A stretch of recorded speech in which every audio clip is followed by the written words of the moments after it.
Game of Thrones tourism is wildly popular in Croatia, Iceland, and more. Vox. Bo Casey spent much of his 3-day trip to Dubrovnik, a small city on Croatia's Adriatic coast, taking insights from Game of Thrones. He saw Fort Love, but despite being a big fan of the show, Casey wasn't drawn to Dubrovnik because Game of Thrones had filmed there.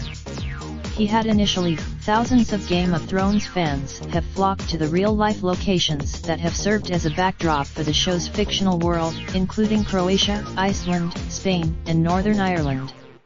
It should come as no, but Game of Thrones influenced tourism is popular both among tourists who specifically seek out God-related experiences and those who simply find themselves vacationing in the very city where Ned Stark got his head cut off. The show also the result has been a tourism boom in all of these locations that, though not entirely driven by Game of Thrones, was certainly given a boost by the HBO hit. Game of Thrones Dubrovnik's sparkling sea and Baroque architecture make it a tourist hotspot in its own right, but among Game of Thrones fans, it's arguably more popular because of its connection to King's Landing, the capital of West Eros. It's the backdrop. The Battle of the Blackwater in Season 2 was filmed on the West Pier. The city's walls. Casey booked a walking tour through TripAdvisor that took him to several locations where the show had filmed, including Fort Lovrijenac, a fortress outside the city walls that is better known to fans as the Red Keep, home of the Iron Throne. The real fortress. The whole experience really showed me the lengths that went into producing the show, Casey said. Throughout the tour, fans who want a glimpse of life beyond the wall that divides West Eros from the terrifying ice zombies can go to Iceland.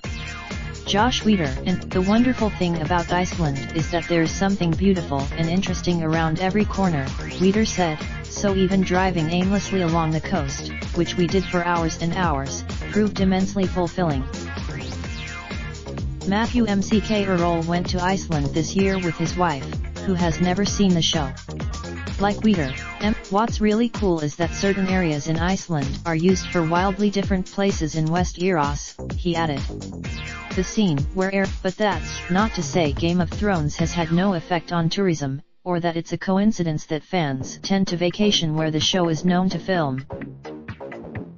Spain, where historical landmarks like the Castle of Zafra and the Amphitheatre of Italica were transformed into the Tower of Joy and the Dragon Pit of King's Landing, respectively, has gotten a tourism boost from the show.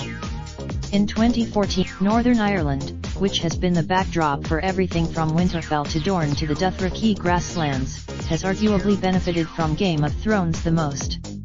In 2014, Rob Dowling, the founder of the Belfast-based Game of Thrones Tours, is one of many local business owners that has benefited from Game of Thrones. Dowling told me, Dowling now employs 10 tour guides, all but one of whom has been an extra on the show. At least one tour, but there's been a dark side to the tourism boom.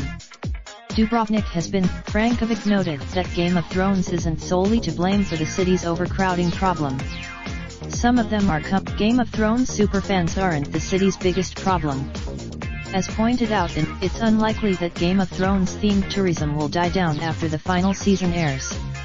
Dowling's tour Admir Skenderi, a Game of Thrones superfan who visited Dubrovnik twice, told me he saw workers building something medieval looking within the walls on one of his trips.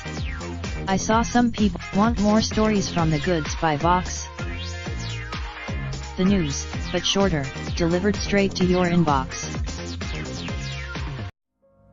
Raindrop, drop top smoking, no cooking the hot pot. Fucking on your bitch, yeah, that. Looking up, open the park,